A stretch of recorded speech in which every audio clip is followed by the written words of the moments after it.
Hello, hello. Let's do a quick mic check.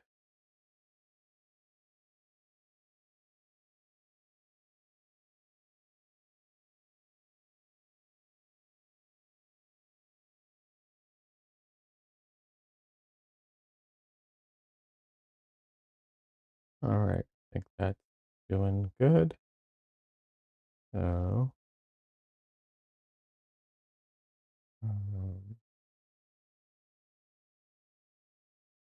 1 second and I'll have the cameras up.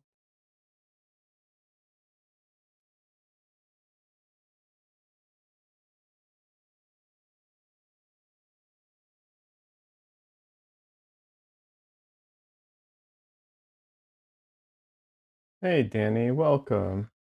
Hi, hi, Michael. Welcome. Michael says, hope you are well. I'm doing good. How are you doing? Danny just put an emote, so I don't read out emotes because I don't know how to properly read out emotes, but welcome. 1 minute and I'll have the cameras up.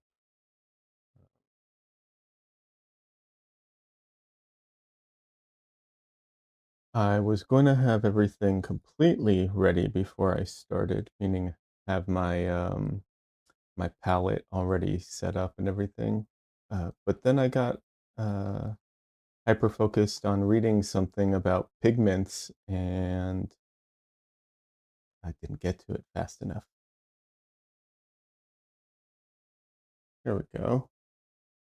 Danny says going to work now. Just wanted to say hi real quick. LOL. Oh, well, I hope you have a good day at work. I hope it's not too crazy with the holiday stuff, and of course, everyone who is celebrating Thanksgiving tomorrow. I hope everyone has uh, happy holidays and has a good time. I will get my palette out real quick. And then, like I said, the goal is to finish this painting today. Been working on it a bit.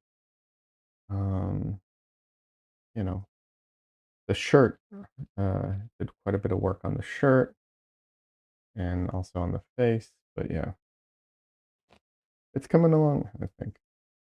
There's just a few spots that need some work, and then the shirt, the logo thing or the animal thing, I'm gonna go in and actually paint that in a bit. I usually, when there's like patterns on clothing, I hate drawing patterns or painting patterns, especially on fabric. Be So I will often, very often, I will just decide to, not paint it, and I will just kind of um, average it out and just do that. But this might be, because it's a child, this might be like a favorite shirt of hers. I don't actually know.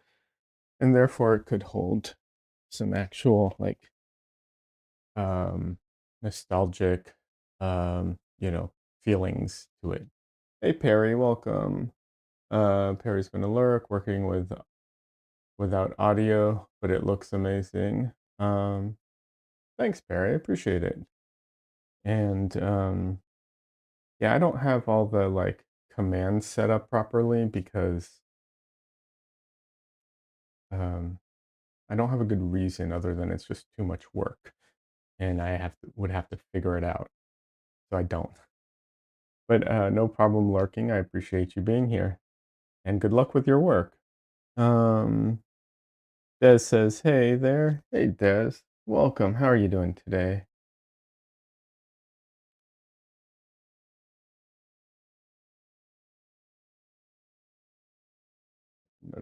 Okay. Mm. I am. Like I said, I'm working on this, and then I kind of fell down a rabbit hole a little bit. I was I'm putting together an order of what's it called? Painting supplies because there's a few things I need. So I'm putting to doing that and um, just like I don't know if all of you are like this. If it's a, I think it's mostly an ADHD thing, but I just start like hyper focusing on like different things. So I just start like down the rabbit hole of like pigments and which pigments I should use and which pigments do I need or do I not need. Which ones am I lacking? I know I have my like CMYK palette, but I um I am not um devoted to any particular palette or pigments, right? Like I use my particular CMYK palette because I think it's good. And but I recognize that sometimes you need additional colors or that convenient colors exist. Convenient colors exist, and those are also valid. But also, if I suddenly found a better palette, I'd use that in a heartbeat. I don't care. Um, so I started, falling down the rabbit hole, like um, researching different pigments and different stuff. I can't help myself sometimes.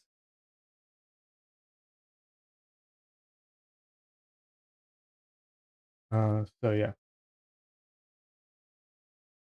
so just kind of, you know, whatever.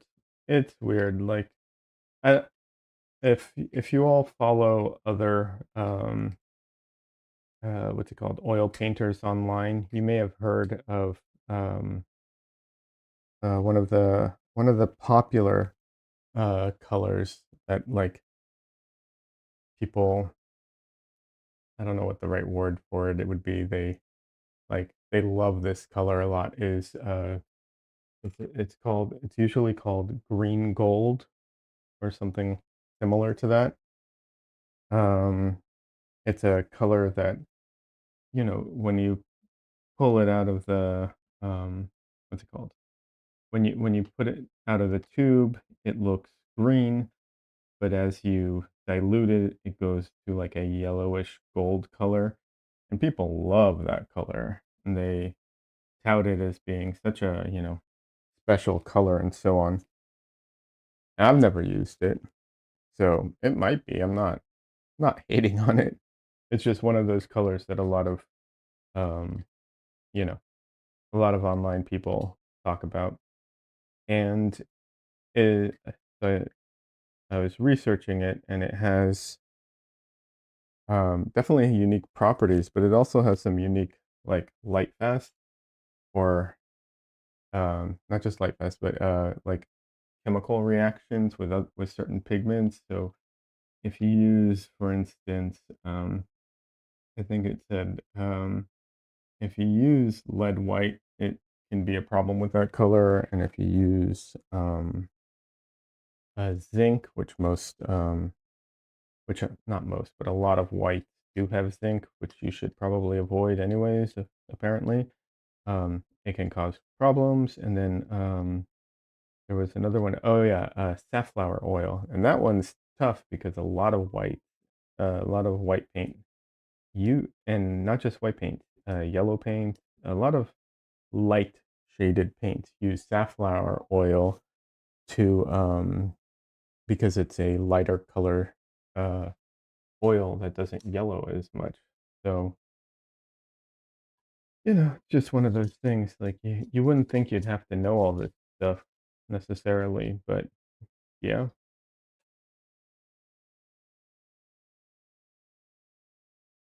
Sorry, my phone kept going off. I apologize if you heard that. Let me check, see if it's anything important. It is not. Alrighty.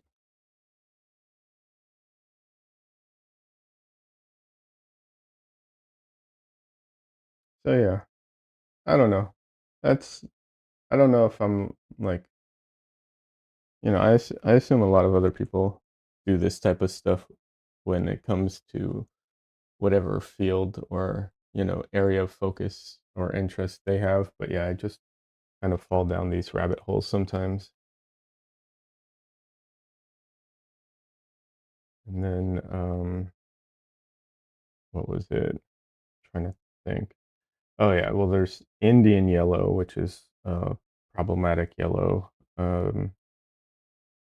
Very, very misleadingly labeled most of the time too. So I recommend avoiding that one altogether based off of what I've read. But yeah, yeah, like I said, there's some supplies I need, so I just started this getting like researching stuff. The thing is, for me, when I'm ordering online, you know, you want to get the free shipping and everything, so I kind of wait and bulk order, um, so I'm not spending a ton on shipping all the time.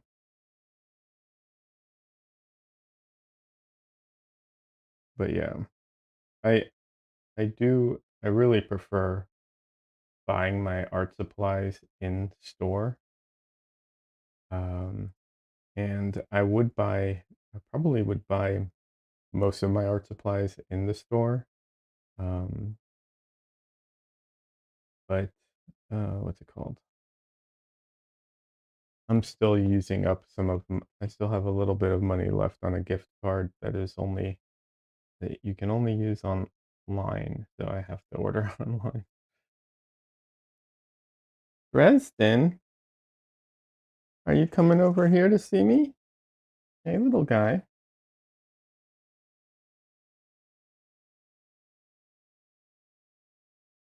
Dresden. Oh, baby boy.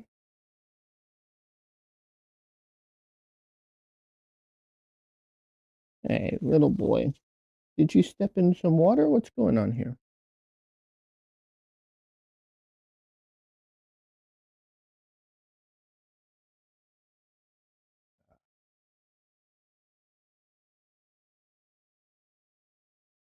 What is going on there, little boy?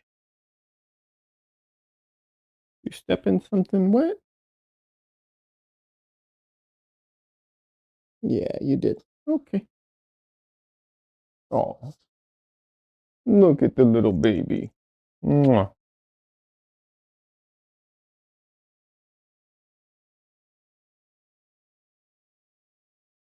Michael asked if I ever got around to making your easel. N no, not entirely, but I started working on part of it.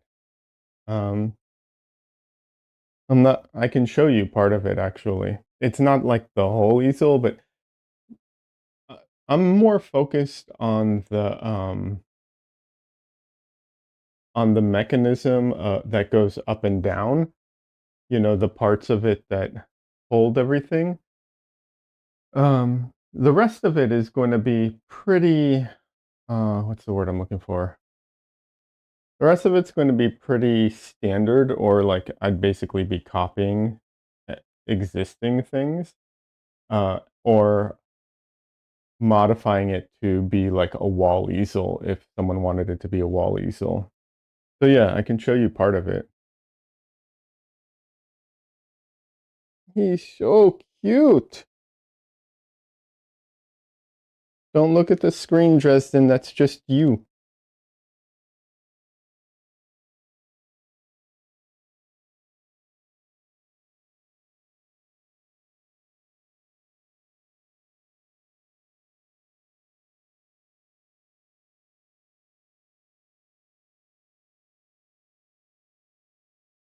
Mwah.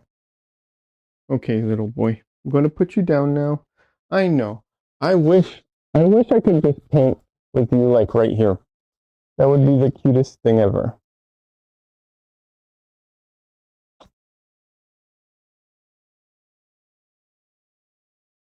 He is calming down a little bit because he's getting a little older now.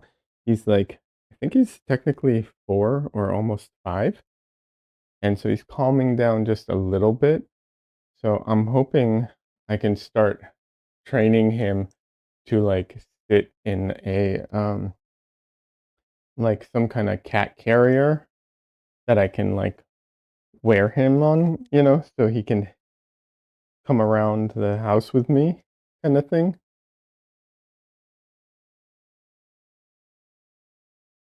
Of course, only whatever's comfortable for him. Like if he doesn't like it, he doesn't like it, obviously. It's just that he sometimes wants to spend time with me and like I can't, or it's uncomfortable. Like he's not a fat cat, but he is very long. Like if you see, he's very long. And sometimes like when he sits on me, I can tell it's uncomfortable for him because I'm like not he needs more space. So I don't know. We'll see. Okay, little boy.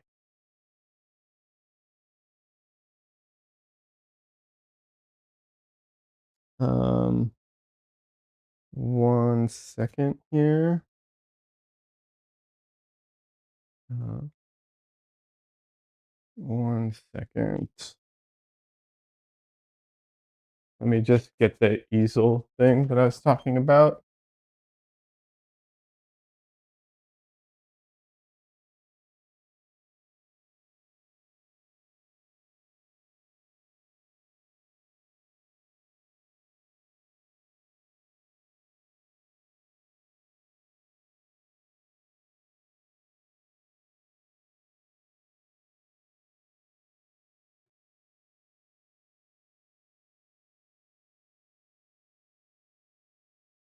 Alrighty. So I have been working on it. I know this doesn't look like much, obviously, but I'm working on the mechanism that lets it, you know, go up and down.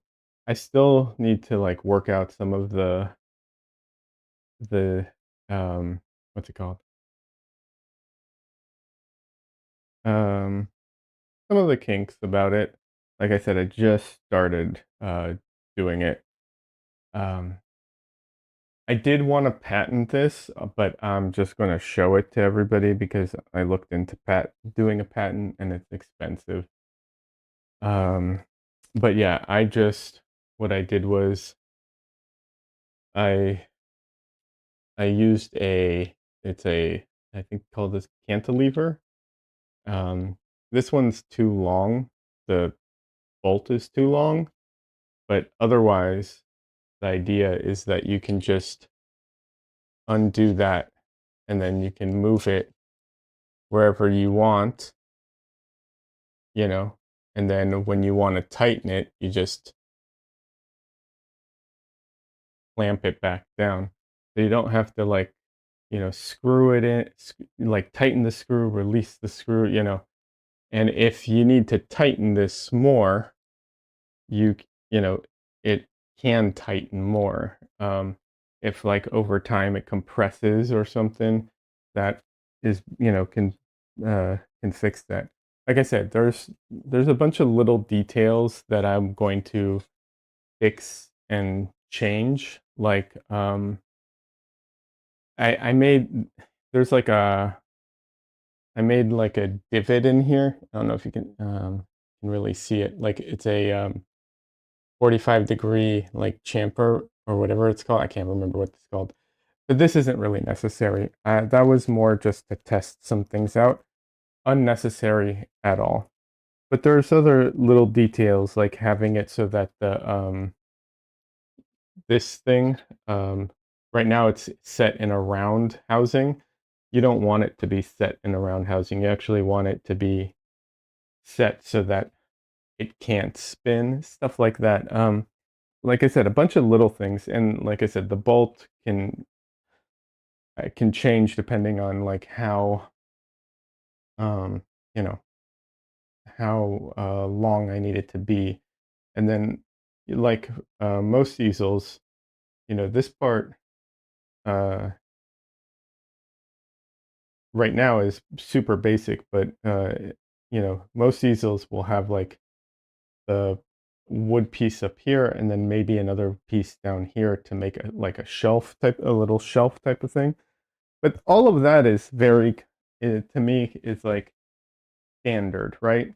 Like I'm not coming up with anything new. The new thing is the clamping mechanism that isn't entirely new because like those are off the shelf pieces, but it's the implementation that is different. And honestly, I think better than um, you know, what is out there currently. However, when it's scaled up, it might fall apart if it's like a massive, like if you want a massive easel, then might need a different mechanism. But for like a wall easel, I feel like that would be perfect. You just build you just make the tracks, and if you need it to be um if you want it to be a wider wall easel, then you need maybe a second track just to keep everything parallel, and then just that, thing that moves up and down, and then the little clamp and another one on top, and that's it. And it's super easy to set up like a wall easel that you can, um, just attach to the wall fairly easily, and then, you know, do that. Um, uh, and I'm also, um, I'm trying to come up with uh,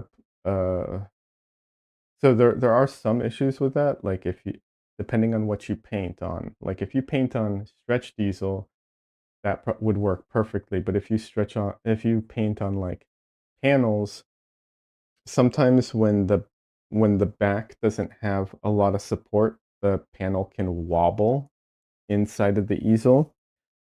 Um, so I'm trying to come up with a solution for that, or trying to figure out what would be the best implementation of that.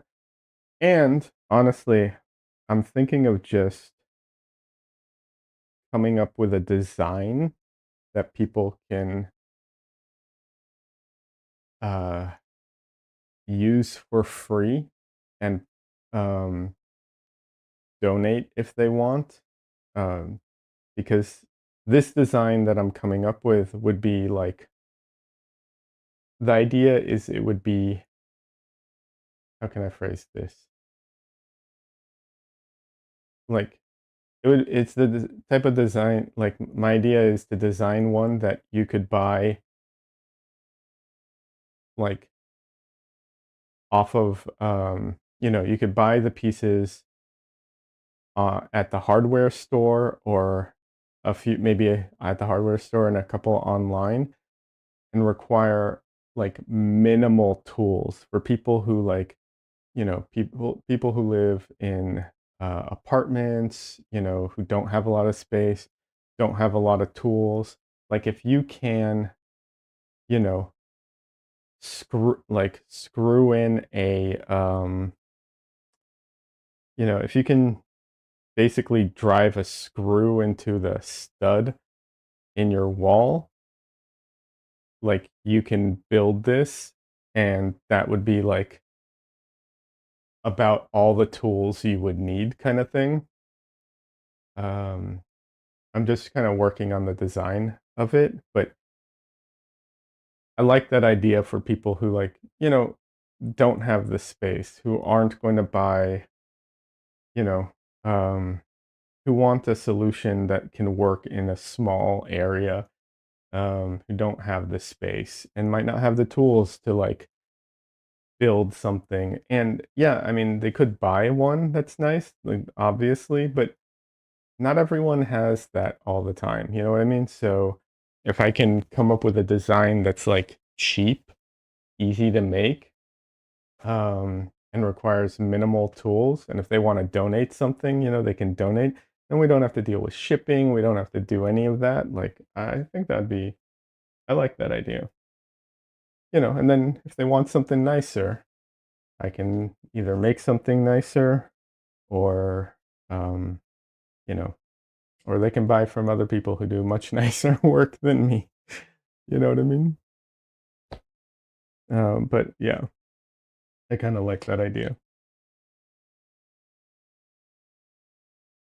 Probably a bad business plan, but I mean, like, I'm not a, you know, even though I'm kind of trying to come up with a design for an easel, I'm not. That's not my business. So whatever. And a lot of the wall easels out there are either very expensive, um, I mean, some of them are really nice, or you're doing something like the other things that I'm not a fan of is like pegboard wall easels. Like some people just, you know, put up a pegboard and like attach things that way. Or another common one is the French cleat wall easel. I don't like that thing. I'm not a fan. I'm not a fan of that one at all for numerous reasons.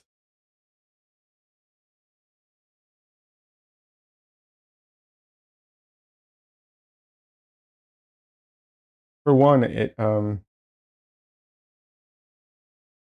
you have to attach the French cleat to your painting. What if you're painting? What if you can't? What if you don't want to screw in something into your painting, right? Like it doesn't make any sense to me. I don't like it. Is what I'm getting at. Yeah. So no. If you like it, use it, obviously, but I'm not a fan.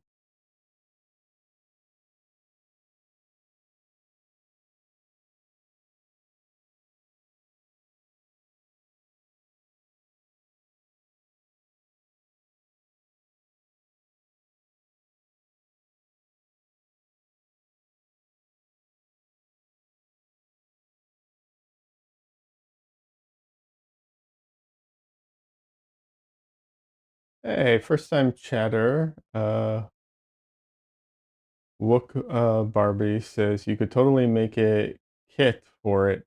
Maybe two options where you give the instructions and a list of materials to grab, and two where you send materials and instructions. I dig it. Yeah, that's a great idea. Thank you. I appreciate that and welcome. And yeah, you're that's a you know that's a fantastic idea. I think that kind of what's it called? Um, Oh, the words are escaping me right now. But that would, I think that would be a good solution, and that would also give people the options of whatever they'd like. So yeah, I think that's a good idea. Thank you. Welcome, by the way. First time chatter. I do have two two what's it called? Chats going. So there's a YouTube chat and a Twitch chat. But yeah, sorry for not saying hi first. No, you're fine. Absolutely not. I just came into talking about your idea and I liked it. Hey, no worries at all. No, no problems at all. How are you doing today? And are you an artist by any chance? I don't remember what the percentage is, but it's like I think 80 or 90% of the people who hang out in here are artists, so it's a good bet most of the time. Um, an artist, yes, not half as good as you are though. Oh, don't, no need for that. But I'm glad, but thank you. I'll take the compliment. Um, and, you know, being an artist is, it's so hard, but, I'm sure you've heard this before, but like, don't compare yourself to others. It's not realistic, but at the same time, there's some truth to it as well. So, you know, make your art and, you know, it's it's not a competition. It's tough, I know. I love watching art streams to keep me motivated to work on my projects. That's great. Good for you. I'm glad you found ways to keep yourself motivated and keep working on your projects. That's fantastic. And we do have a Discord. The link should be below. If it doesn't work, feel free to let me know. If you decide to use it. We have a community of artists, and people share all kinds of information about art. And when people have questions, they ask, and people are often very happy to give advice or help in any way that they can. And if you work in other mediums other than oil, because this is oil, that's not an issue either. We have a bunch of people who I used to be all digital. We have other people who were all digital before, and we have people who work in watercolor, acrylics, and everything else. So, and you can share your art. And I would, if you do choose to do that, I'd love to see your art and see your growth over time as well.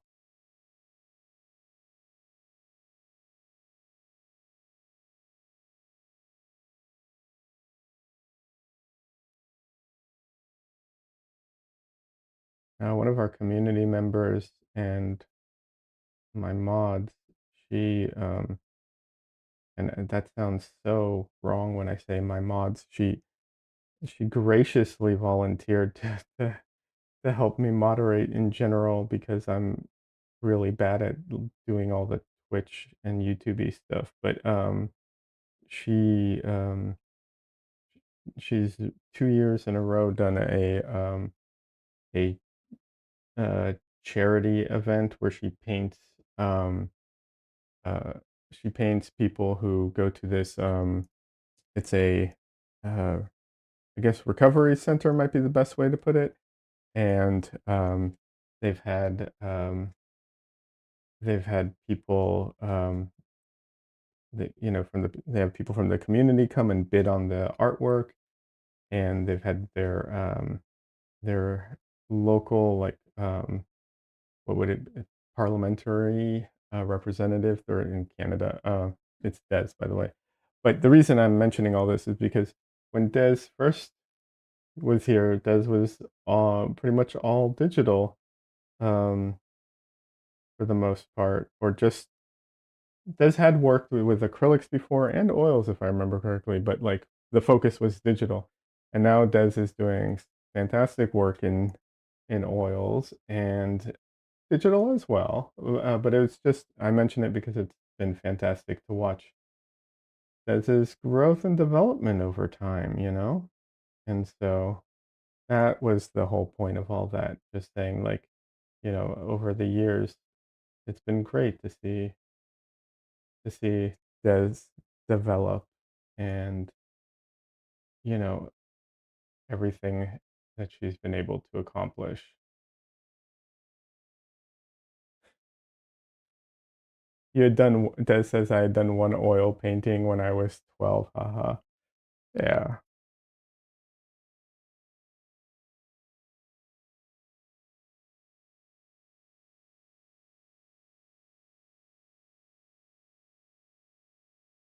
What kinda artwork do you like to do, Wook Barbie?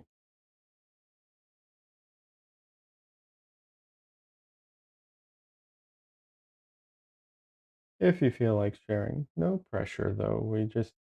I'm just curious.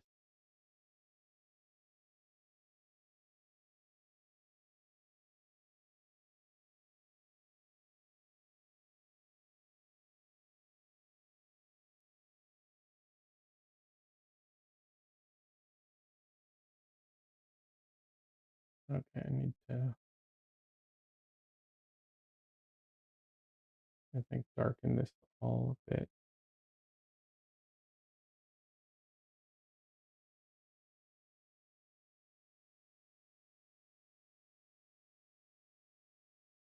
Unfortunately, this is the, like, boring part of the painting, and I say that in the sense of, like, for a stream.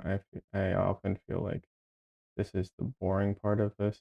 of a painting because it's all like very much just noodling away at the details, and it's very hard for me to share some of it because I've tried to zoom in before, but what always happens is if well, first of all, if I zoom in with the camera, it's a nightmare because my perspective on it is actually very um, this is a very distorted perspective. The camera is actually mounted above me, and I have to like distort everything to make it look head on. So if I zoom the camera, it like falls apart and it's a nightmare. But then if I do digital zoom, which I have done in the past, uh, I end up forgetting to move it when I move, and then it's just showing some random spot that I'm not even working on anymore. So I kind of gave up on the zooming around to follow my hand, unfortunately. But like I said, I feel like this might be the more boring part of a painting to stream. But I also at the same time I assume that half the time people aren't even watching, they're listening, which is fine because that's exactly what I used to do. Or used to might be the wrong word. That's exactly what I do when I watch uh, streamers, artists who paint or something like that. Because unfortunately, painting is just sometimes slow. The beginning part, though, that's usually pretty exciting and fast. But uh, yeah, I think you might have to wait till my Christmas special for for that. I'm debating if I should do my Christmas special like the day before Christmas or if I should start um like Sunday and just drag it on for a bit.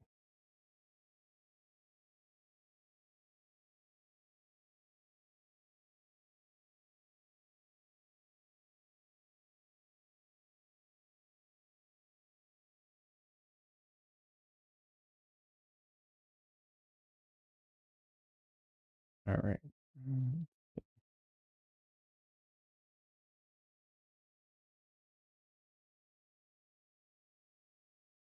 Usually you can oh actually I guess you can see quite a bit of my palette here this time too.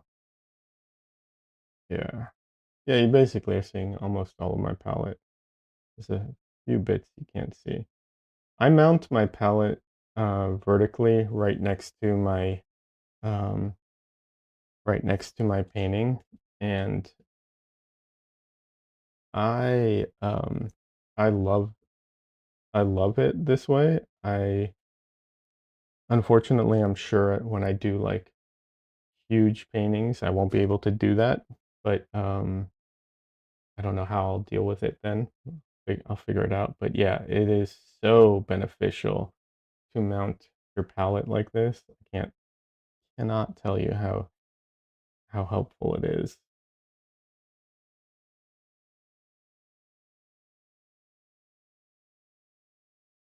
It's one of those things that people don't I don't think really think about or pay attention to, but it is so beneficial. This and cropping your reference image to the same proportion as your canvas or your um, whatever you're painting on. Yeah, so underrated. So helpful.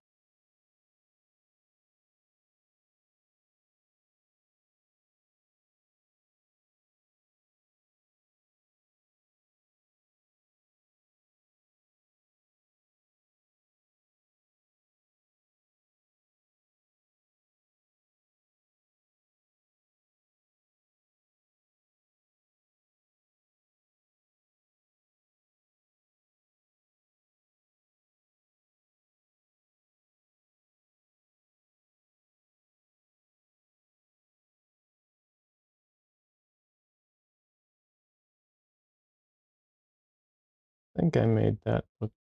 Yeah, I think that's a little too exaggerated. Let's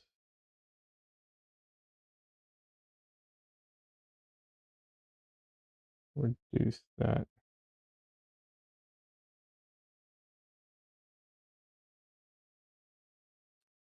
And then let's see.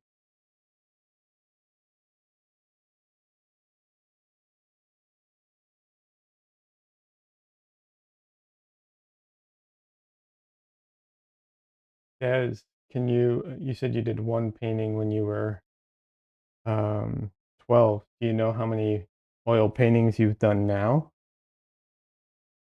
Do you have you kept count?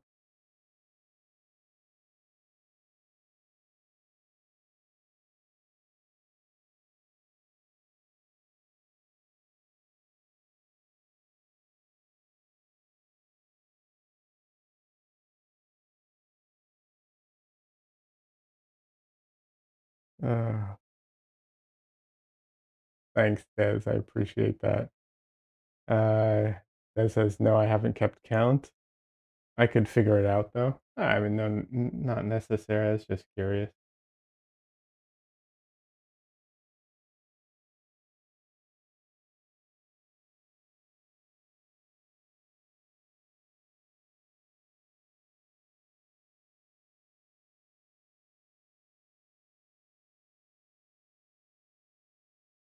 Okay, hold on a second.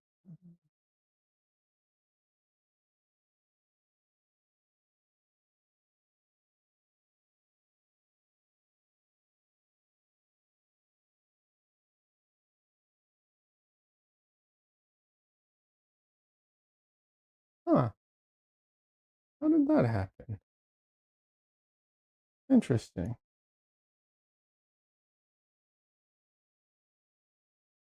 Mm, things have a tendency to kind of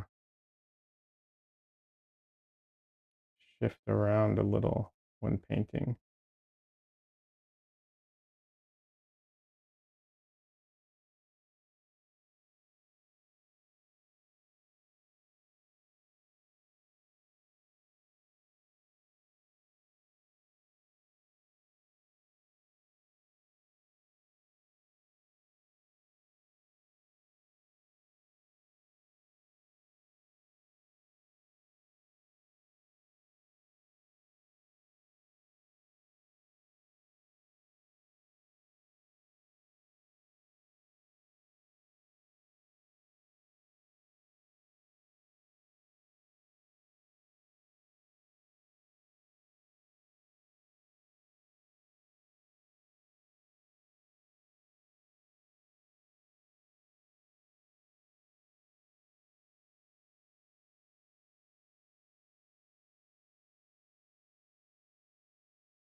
Yeah, someone at the studio tour, someone asked me if like all the paintings I brought were all my paintings. And at the beginning I was like, yeah, I think it's mostly all of my paintings. Like I'm sure I have a couple, one or two um that aren't here.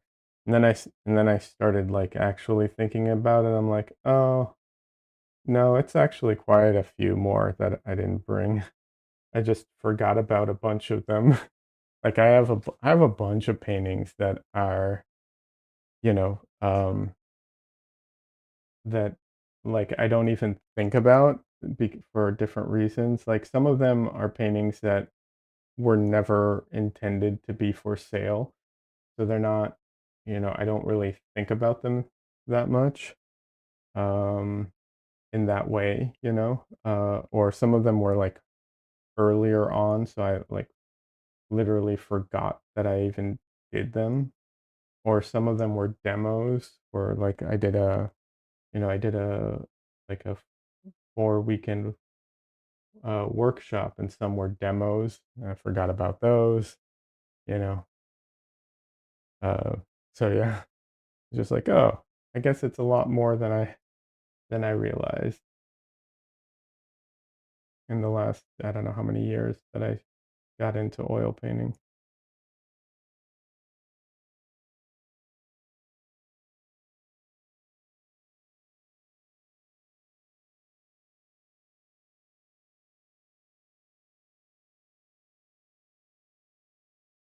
I don't know exactly, like, I'm not sure if I should make a video about this or exactly how to make a video about this. Um, but uh, uh, when when Michelle's my girlfriend, we were her cat passed away, and you know I had lived with that cat like 5 years or so at that point. So in many ways, I considered her my cat as well, even if technically I didn't own her, didn't have her whole life. But it was really rough when she passed away. This is years ago at this point. So I'm okay, everything's fine. But when it happened, I was really sad and really depressed about it all. Um, and I did a series makes it sound so official. I did like 3 paintings, maybe four, of um of her favorite things. Um, Not of her, just of her favorite stuff, like her favorite toy, her favorite water dish, stuff like that. And uh, I was surprised at how much that actually helped me deal with everything, you know, and helped me through the whole process.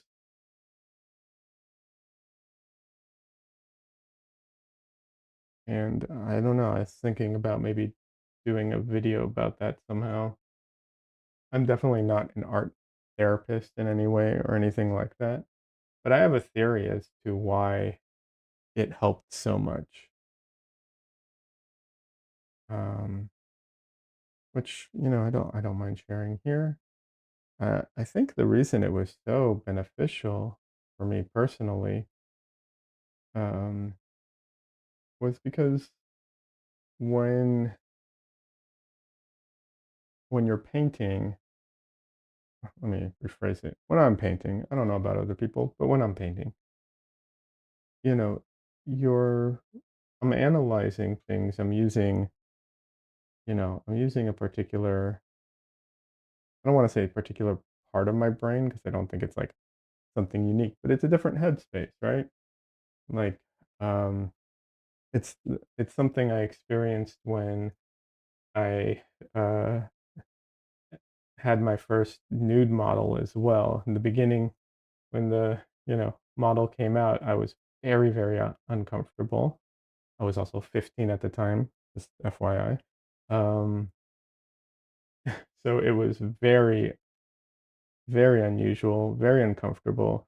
But within minutes of starting to paint or draw, it, it loses all of that. I'm just, I just become focused on like the shapes, the forms, all of that. And so the same kind of thing I think happened when I was working on Stripes' paintings. It was like, yeah, I'm focused on the form, I'm focused on the shapes, I'm focused on all this stuff, but I'm still obviously dealing with everything. And like, I think that combination made it made it easier to like deal with because I could deal with it, but at the same time, I could just focus on color and forms and shapes and stuff that I'm way more comfortable, focusing on.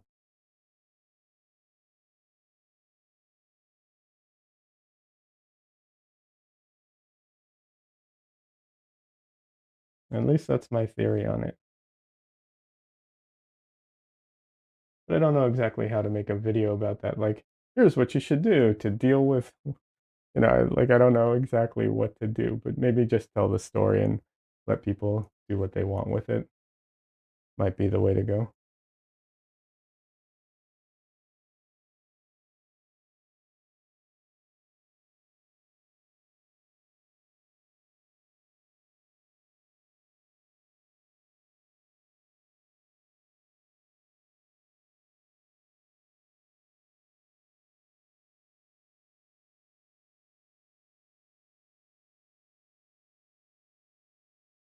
I also don't know if it would be any different for people if they're like, you know, doing the painting versus receiving a like commission of, I feel like it would be different to receive a commission versus like doing the painting.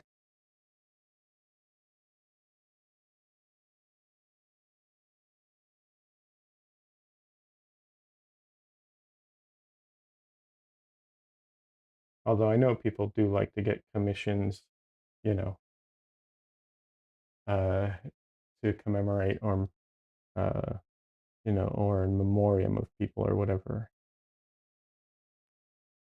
Yes, speaking of uncomfortable, oh, let me see.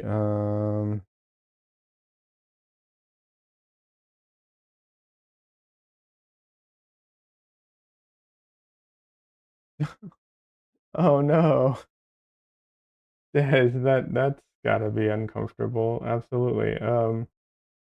I'm so their nephew is a medical student and um has never been with a woman apparently, but now is doing like pelvic exams and pap smears and delivering babies and stuff like that. That's sad and funny at the same time.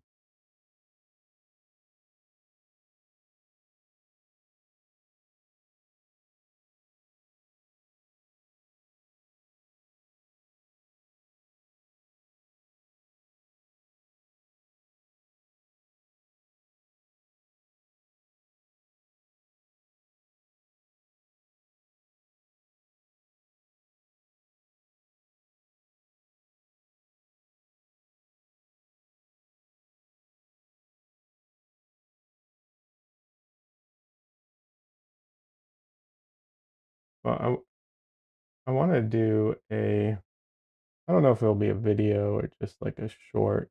Um, I'm like I said, I started taking commissions recently. Um, so I want to, promote that a bit, obviously, but you know, how can I phrase this? I don't want to ever you know, like when I guess when marketing or promoting stuff, I want it to all be, genuine, uh, which, is sometimes a little challenging. Um, but one thing I was thinking about was I did I did a portrait of my stepdad after he passed away. It was a while after he passed away. I I could literally wouldn't have been able to paint it prior to when I did because I unless I did it digitally because I could at that time still not really control oil paintings very well. Um, Digital, yeah, oil, no. Um, but it was great doing the painting. I got a lot out of it, but I also remember thinking, I wish I had done this, and I couldn't, but I wish I had done this when he was alive because he would have got a kick out of this, I think. And it was one of those moments where I was just like, I wish I hadn't waited, you know, in a way. I mean, like I said, I couldn't have possibly done it in time regardless. Um, but yeah, and I think, you know, I don't know. I want to kind of put that out there so people think about it a bit more. I have other family members that I have paintings of that are incomplete. They're like I have like I don't know, I think it's like 10 or so paintings that I want to finish that aren't finished yet. Some of my family members are on that list, unfortunately. I just, you know, I'm struggling with time, especially now. I actually owe someone a commission and I haven't had the time. This is a not a paid commission. It's a trade with a friend, so it's fine, I think, but I still owe it to them, and I plan on making good on that. I just haven't have not had the time yet. I think that will end up being the focus early next year, um, except for, paying commissions, of course.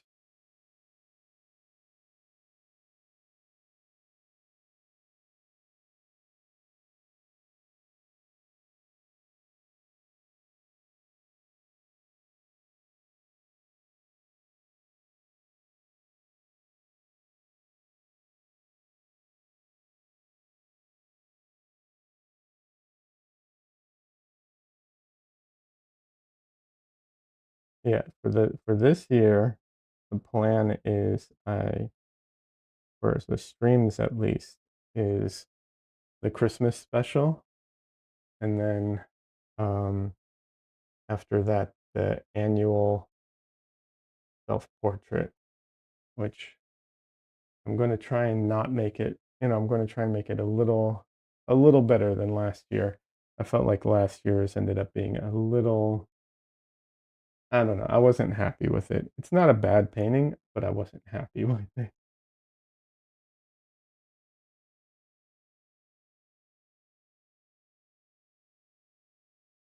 I mean, to be fair, with the exception of, like oh, no, I take that back. There's a couple of self-portraits that I've done that I like, not because they're self-portraits, but I like certain elements of them. I generally do not like doing self-portraits, but I do them anyways.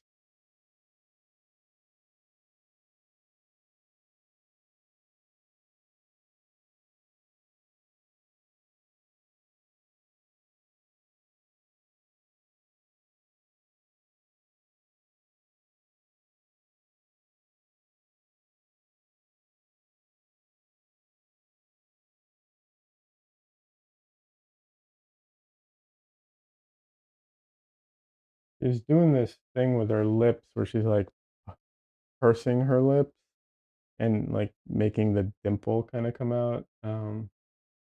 It's very, um, subtle, and think I've over exaggerated it a little bit.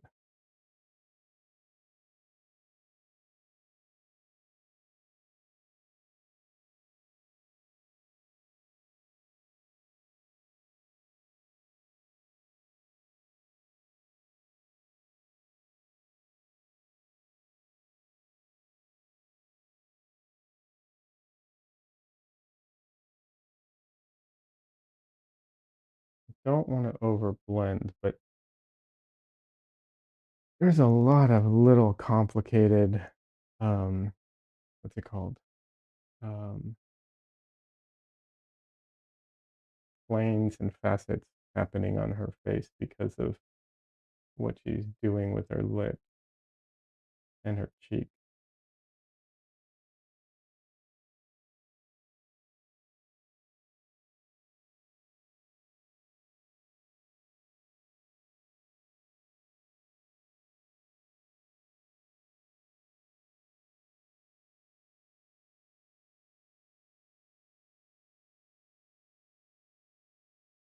Alright.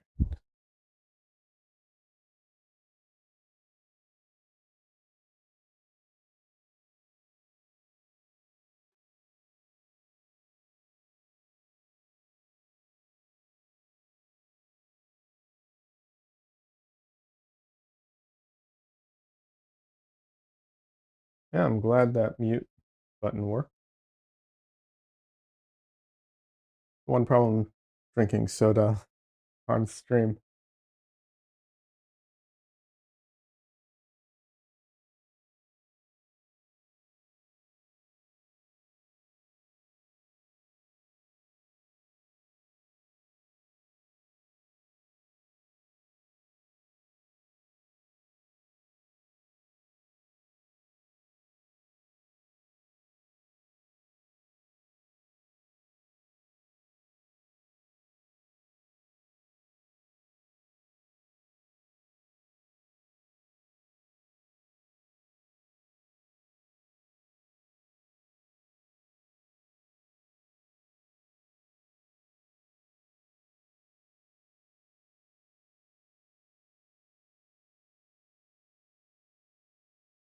I didn't constantly mess up things that I've already put down, I would be such a so much faster at painting.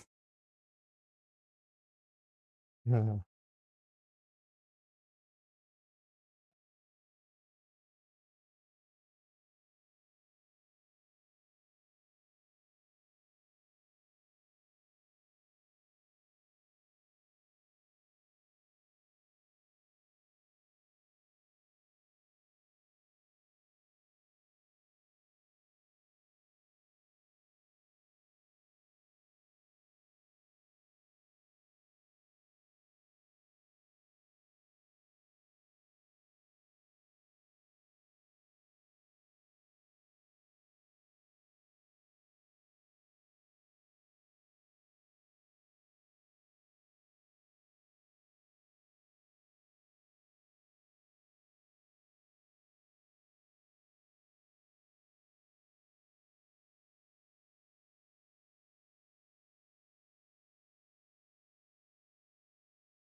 Yeah, I this this painting is a little larger than the ones I've done most of the paintings I've done recently,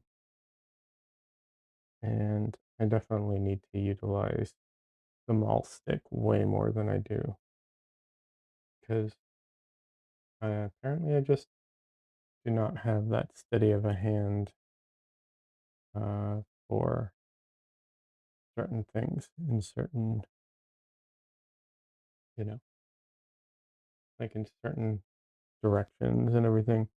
When I'm painting smaller, I can use my pinky and like I can rest my hand on the, you know, on the board behind the painting, but can't really do that here. I'm still not the most precise painter though.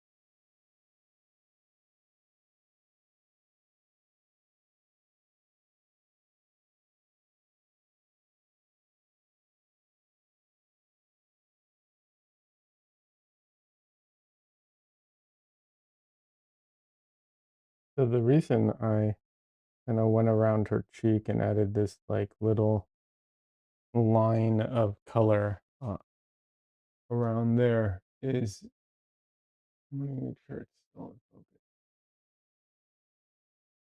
That might be a little better now. Sorry, I didn't realize it had shifted. Um, is just to soften up that edge. It was looking so like cut out, and I didn't want it to be like that. So because even though it kind of looks like that in the photo, you don't really see because we're usually I should say because people are looking at things stereoscopically, um, and our brains are merging them together, and there's a slight angle shift between our eyes. We don't see that kinda cutout edge. We see it in photography, but we don't see it in person as much. So, softening that edge up just a little bit, uh, I think will will help, but I can't soften it up. Like I can't just blend between the two because it's dry already, so I have to soften it in other ways.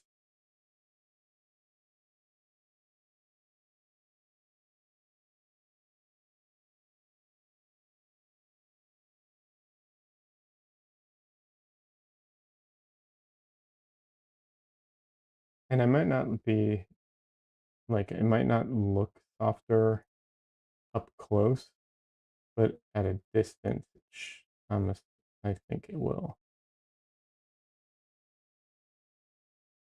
Yeah, at a distance it does.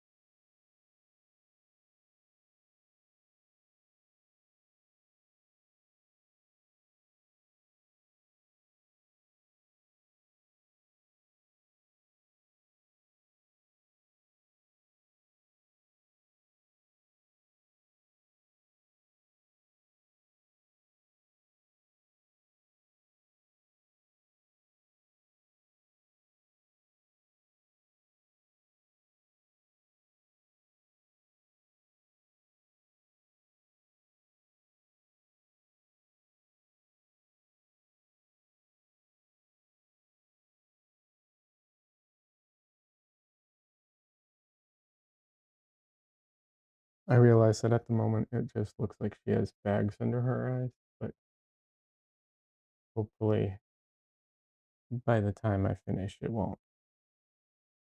If it does, I'll have to have to fix it somehow.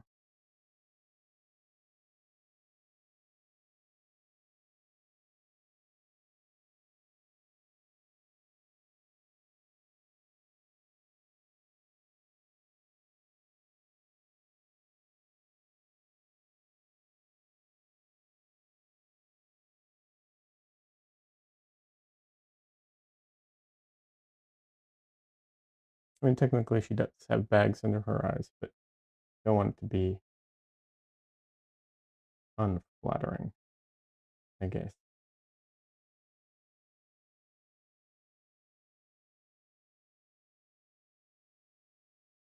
I guess that might be the right way to phrase it.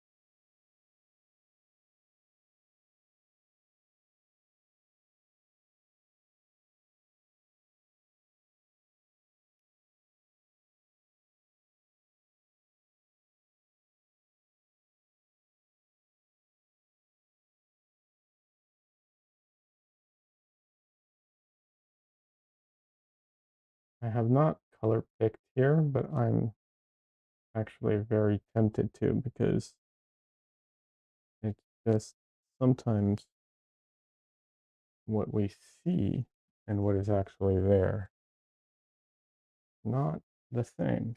Let me see if I can find my little color isolator thingy, because that would be better.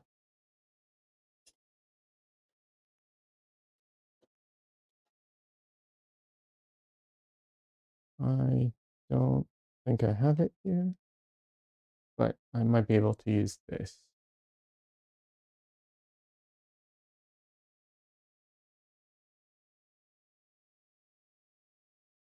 Okay,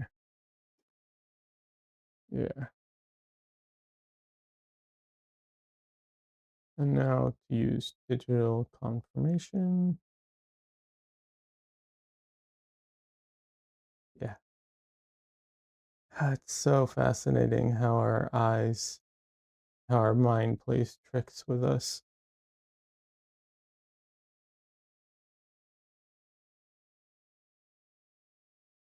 So what I was looking at right now is under her eyes, it looks kind of blue or gray or whatever. Okay, Des, no worries. But really what's happening is what I usually seems to be the case, which is it's just a desaturated version of like the rest of the skin tones. It's not actually blue. It's like a lot of times when you see like blues and so on, it's just a like grayish color comparatively. But it, um, but we can, our brains can exaggerate that sometimes.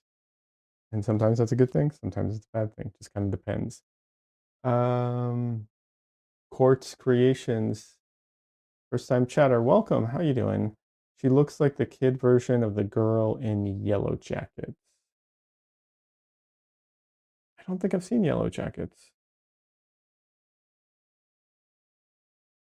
Uh, so sorry about that. I'll have to look it up.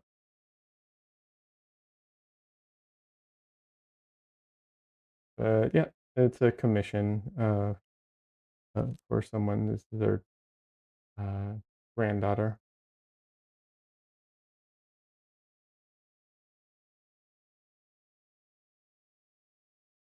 I can send the link of a pic of her.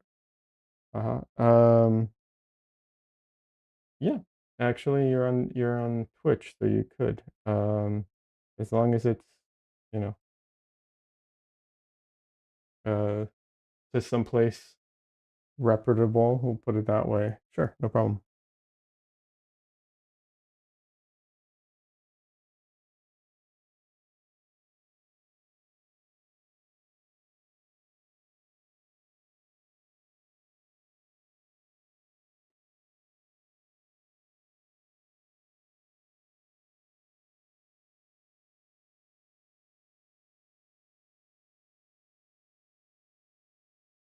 All right, let's see. Oh, she looks familiar. Yeah, I could see it. Like the young version of her. Yeah, I could see that.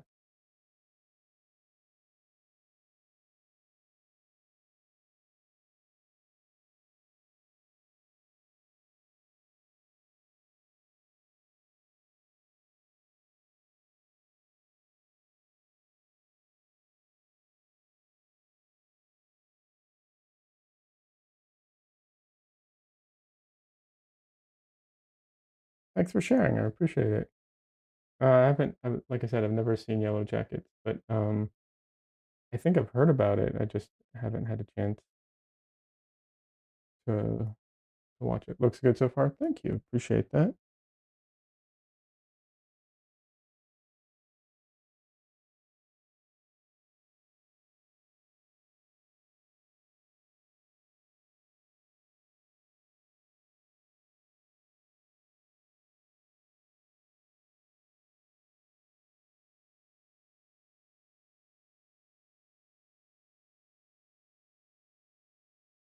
The Some of the like bags under the eyes kind of look, it will be diminished a lot once I put the eyelashes in. Eyelashes are pretty much like the last thing to go on, um, generally speaking, or I try to make them the last thing to go on because they pretty much go on top of everything. Um, unless there's like hair in front of it or something else that are in front of the eyelashes, generally speaking, eyelashes are kind of, there's usually nothing that you need to paint on top of eyelashes, but they do sit on top of other things. So in order to get that look, I try to make them like the last thing that goes on. And I don't do like, I mean, I will do a degree of individual eyelashes, but I'm not gonna, go in and do too much because It's not the kind of painting I like to do.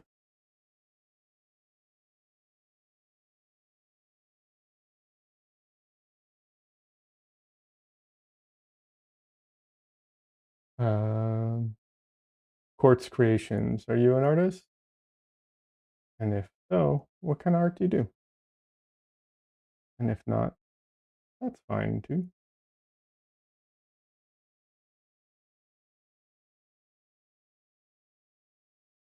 Non-artists are, of course, welcome here, but we do get a lot of artists, naturally.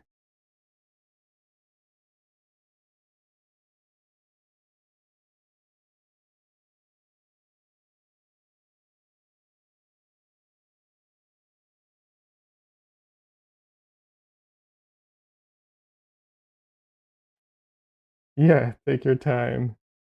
No worries.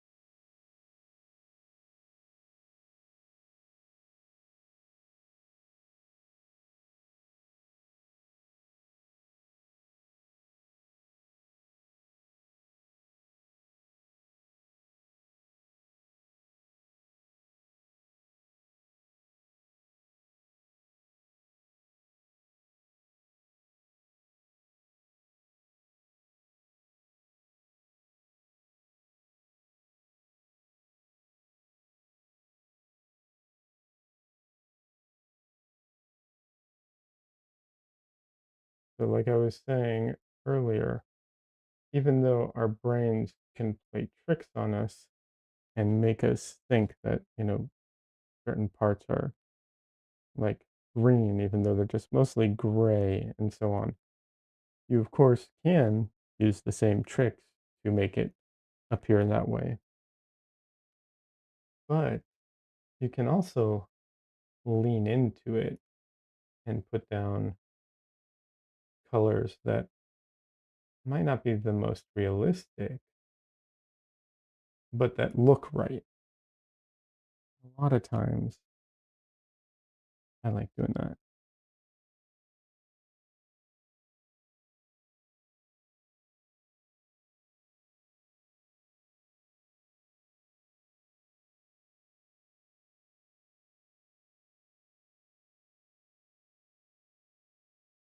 And of course, you can go crazy with it if you want, or you can be very subtle. Just depends on what you want to do.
I'll take a look at it in just a minute, when I take a break. Like I said, no rush, but I will take a look at it.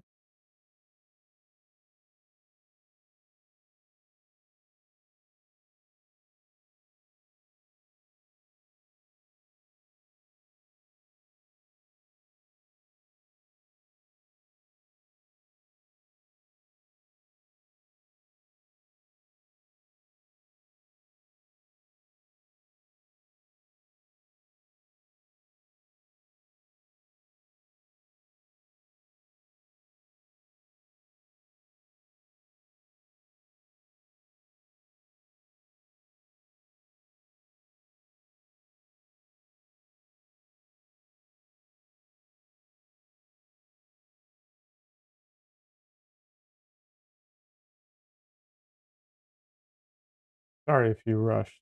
I apologize.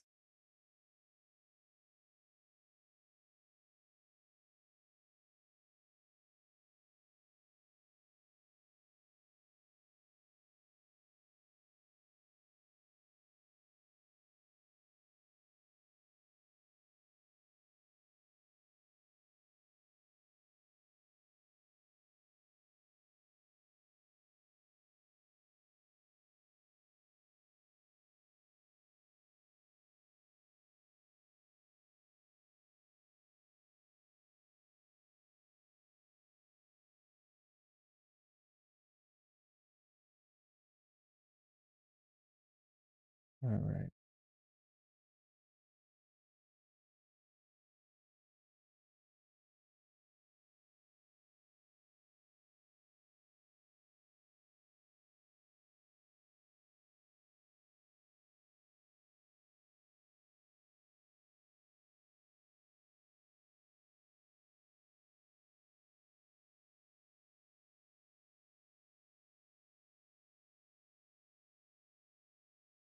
Not too much. Made it lighter.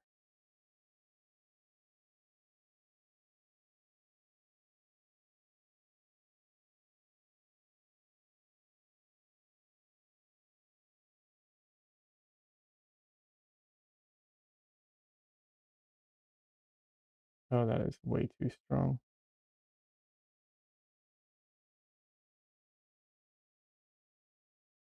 All right. That's better.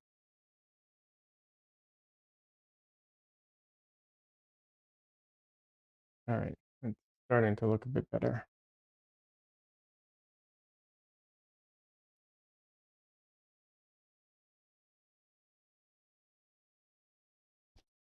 All right. Let's see. Michael says, I always find younger people a bit harder to paint because they're smooth skin. Yeah, younger people and beautiful women generally are considered harder to paint for those exact reasons. There are ways, um, to deal with that, but how can I phrase this? You have to make a decision as to, do you want to like lean into that and then, really smooth everything out? That is a good option, but I feel like that's only a good option if that's kind of how you paint. If you want to paint brushy and expressive and, all of those things, you just you can't paint them that way. So you have to kind of figure it out a different way, which is challenging. Okay. Calcium truck, the weird photographies. Okay, so photograph. Nice. Oh, these are cool. Very cool. I like the flowers that like are up and then down because of the, I'm assuming because of the sun. Very pretty flowers. Art Deco girl, nice. Cool. Very cool stuff.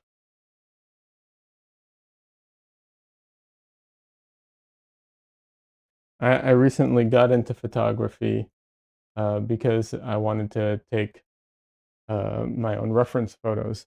I will not be claiming to be a photographer, but I got into like learning about it and so on. So yeah, very nice stuff.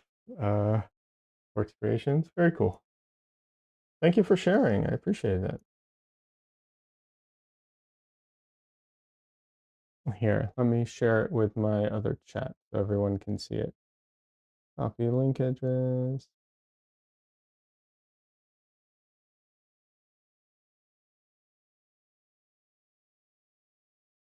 There we go. So if anyone's curious what I was referring to, that is what I was looking at. The photography stuff. Very nice. I'm going to stretch for a minute.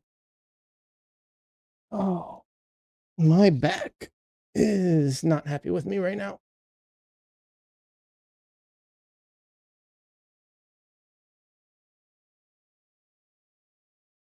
I paint standing up because I like being able to move around. And when I painted sitting down, it actually hurt my back more, um, ironically. Um, but I do have and I do have a stool that I should use, but I never do use it. So, um, yeah. Uh, Quartz Creations. I was you're back now. Okay. Well, I I looked at your stuff. Very nice photography stuff. Very nice photography. Um, Very cool. I was saying I started getting into photography recently. Not claiming to be a photographer, just to be able to take my own reference photos. And I shared your link on my YouTube chat. So if anyone is curious about what I was talking about, they can go view it there. But yeah, nice stuff.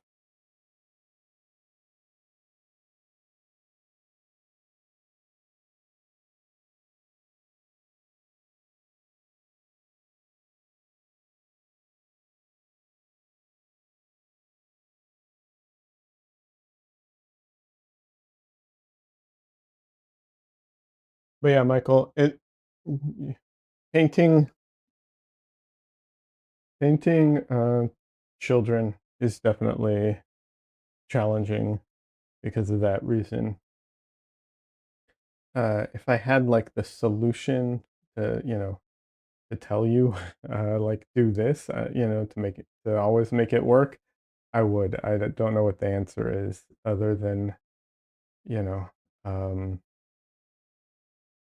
being aware of it and like I said, I try not to fall into that trap of trying to make their skin as smooth because I feel like it's a it's an artistic trap, right? Because I don't paint like that, so it's not, because I don't paint like that. I don't want to try and make just those paintings like that.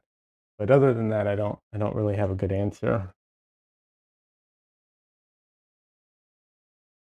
unfortunately.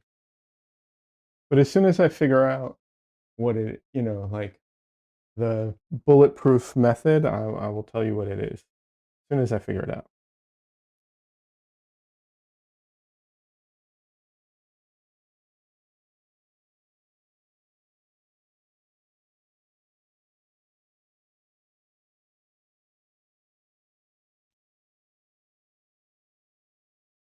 When I went to Portrait Society, they have, they do the way too strong. They do all those talks, like any convention, right? They do the um, they do demos and stuff like that, and they did one about children, painting children, and I don't want to like I want to say negative things, about them, but really, like I was hoping that they would have the answer, and they didn't. Um, One of the things they talked about, I think, doesn't really apply because I'm working from a photograph because they talked about like kids standing still, and stuff like that. I'm like, yeah, that's not really an issue when you're working from photos, but sure, I guess that's an issue.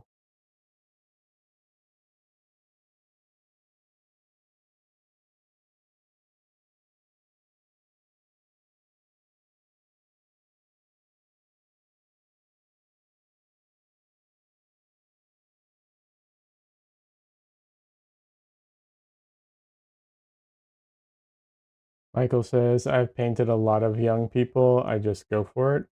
Yeah, that's probably the best answer right there.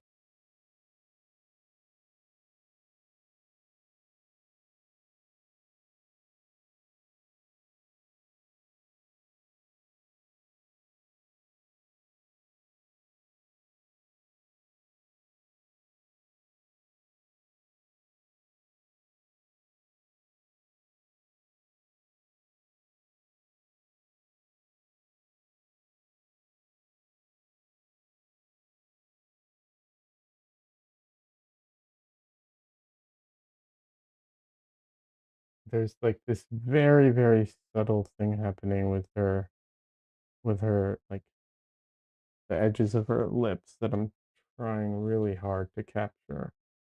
But very subtle.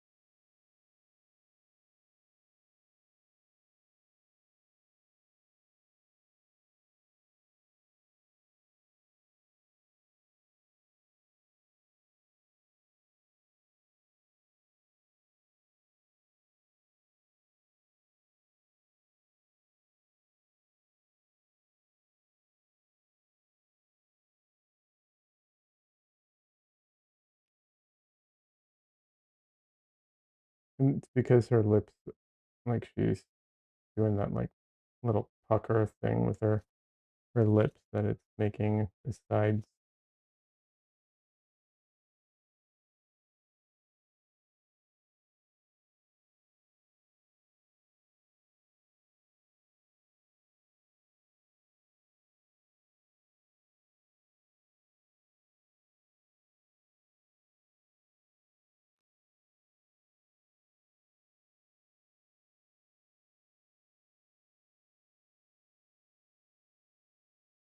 The painting is looking great. Oh, thank you.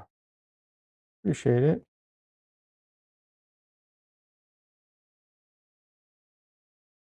All right.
It's it is weird to this is one thing I've kind of started doing in the last I don't know how long, but it's that like kind of painting like what's underneath what you're painting for like places where you're going to cover it.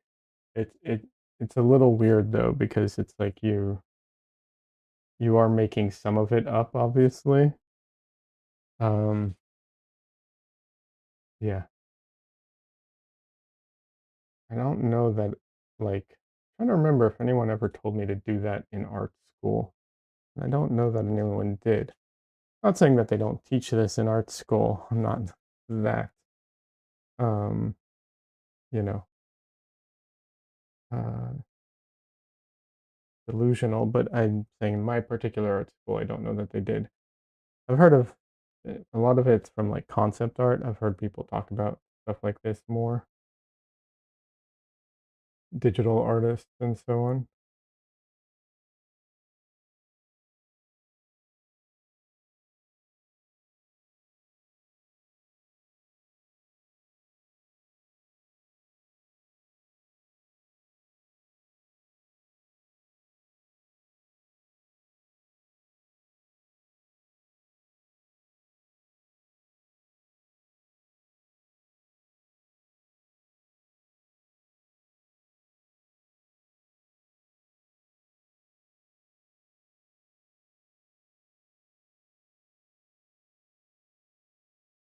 If for anyone who's done like ink work or just and I guess just pencil drawing or like maybe comic book type of drawing or cartoony.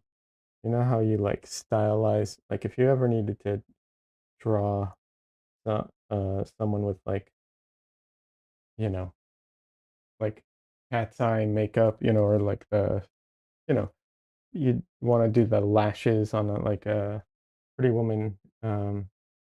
You do just that like, that like swoop.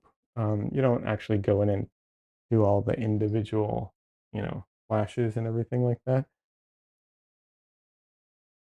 Um, And I don't know, for me, when oil painting, it's kind of like trying to find a combination of like doing that and also at the same time painting the individual eyelashes to a degree. It's such a tough balance. Um, that is something that's like genuinely difficult. That I don't mean difficult as in like a lot of times when I say difficult, I don't mean like technically difficult in the sense of like it's hard to make your hand do that or but it's the idea of just like getting it so that it looks right is difficult. um and it's usually because it's unclear and there's not like a one size fits all kind of technique to it. So yeah, when I say difficult, a lot of times I don't mean like, oh, um yeah, it's more just like knowing what to do and what's the best way to do it. And it's a lot of like back and forth. A lot of times I'll do something, it's not right, and redo it and adjust and so on.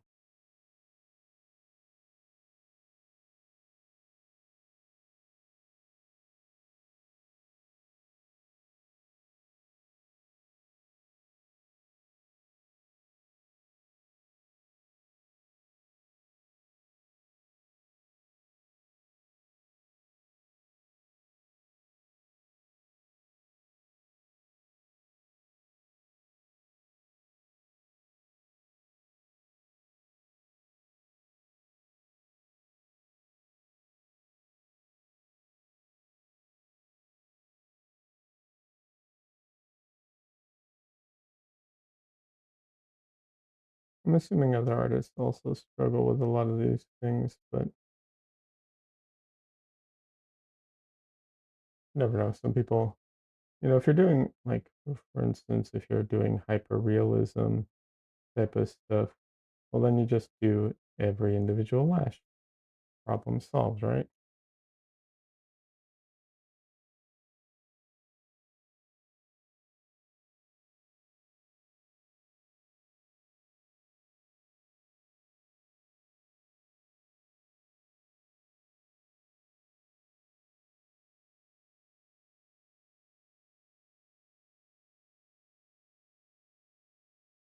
When everything's very small, it's less of an issue because, you know, you can't see everything when it's so small. But when the paintings start getting larger, that's when it starts getting a little more complicated.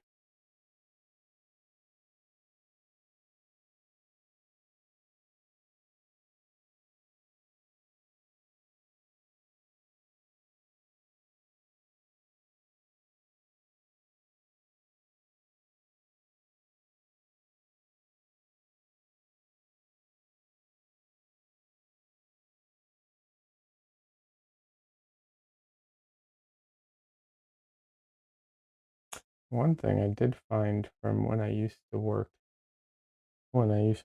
I still do it sometimes, but from retouching, is that even if like the lashes are a, like dark color, sometimes it's better to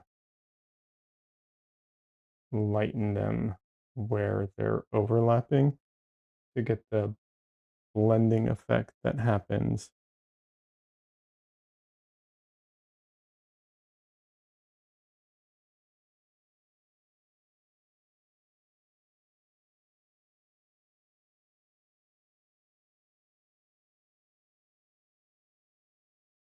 Even though it's like an optical blending effect technically. So what I'm talking about is when you have a very, very thin strand of hair, right? Even if it's 100% black, even if it's a nylon, hair, right? If it's very, very thin and it's going over, lighter colors or something, a lot of times, unless it's very close to you, the things will optically blend together. So sometimes when you want to get that effect, you have to, I guess, exaggerate it a bit and by,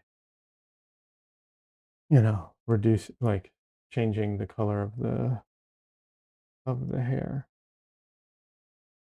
to create that effect.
Another option, of course, is to use a brush that would have already all the bristles kind of effect going on or stuff like this.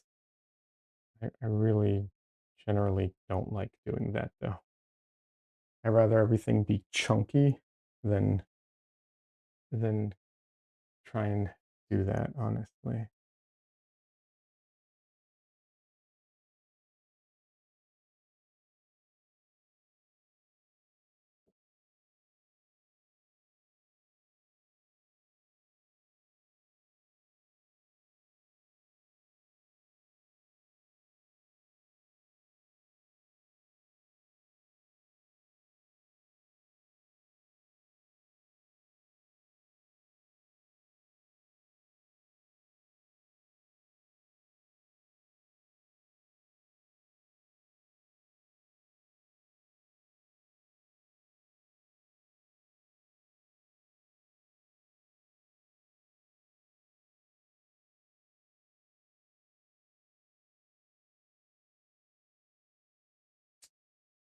Damn. All right. Well, I screwed that up a bit.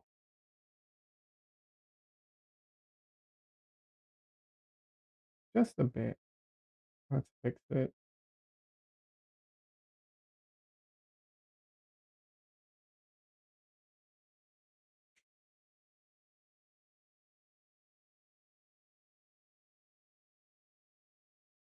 Things shift a little. Sometimes they shift too much. So when they shift too much, sometimes you gotta go in and correct it.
All right.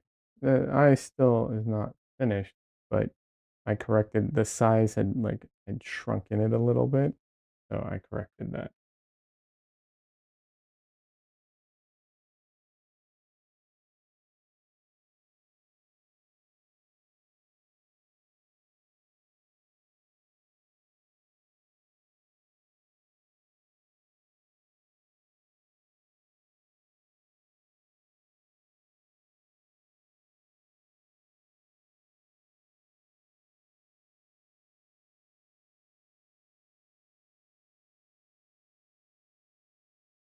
So this eye, ironically, actually, I think in some ways,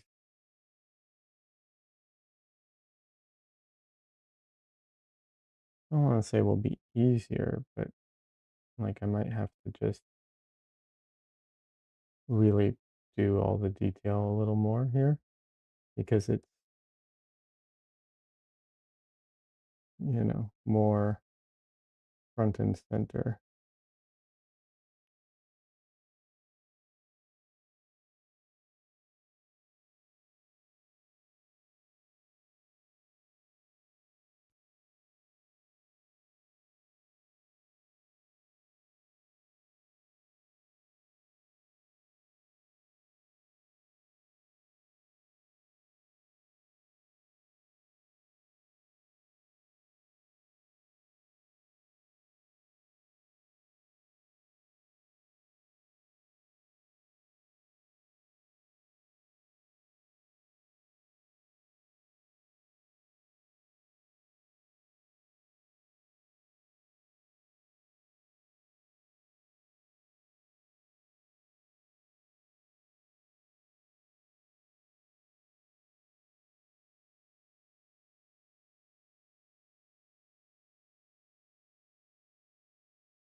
Well, that's a little messy. I need to fix some of that.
All right, let's see.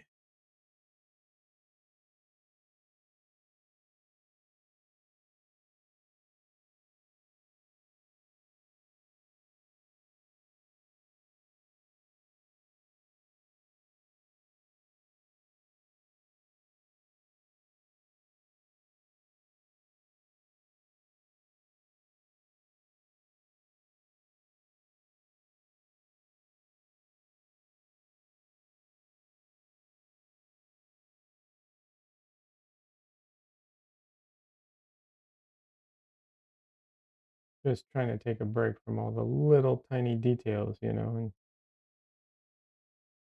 get something else here that needs to be done.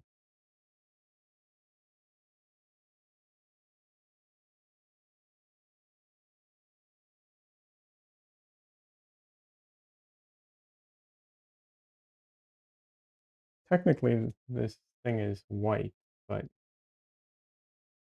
nothing, not nothing, but very few things are really white. Like in a, there's always like shadows and stuff affecting it. So I don't want to go in with like pure white and just paint it.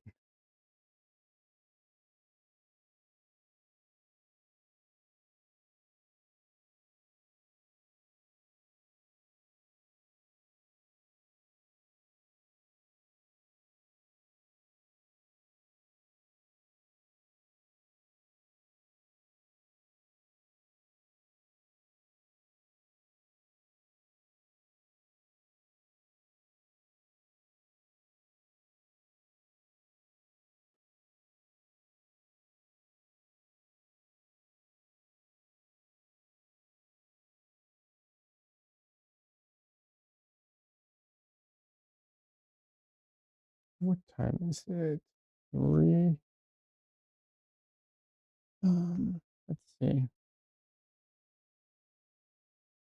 Um, I might.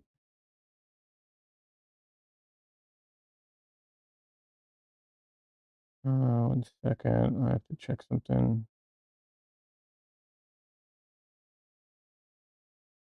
Okay, 3:30. All right. Well, we're almost at the 2 hour mark. I'm gonna have to call it a day, because I forget we're possibly going out to an event that closes at 6. So we want to actually get there and do the thing. Um, So yeah, I guess I'll call it there. Not quite finished, unfortunately. But next stream, I will not be working on this painting anymore. I don't know what I'll be working on, either my Christmas special or something in the meantime. But yeah, have a good time, and I'll see you next time. Yeah, absolutely. Next painting session is next stream is Sunday. Um, Sunday will be. I'll try and give everyone. I'll give a heads up, an hour heads up if I can. I have no idea when I'll be able to start the stream. It will be anywhere between noon to like 8 or 9. I don't know. I'll If it's too late, I'll cancel it, but yeah, it's not, unfortunately, it's not up to me, so we'll see what time I can start it. But yeah, everyone have a happy Thanksgiving if you are doing that, if you're, and yeah, I don't know, happy holidays to everybody, and uh, to all the new people, thank you for stopping by. Everyone who isn't new, thank you all for coming back. I appreciate it. Um, yeah, that's all I got for now. I will post the finished painting when when it is done. In the meantime, that's it. Have a good one. Bye, everybody.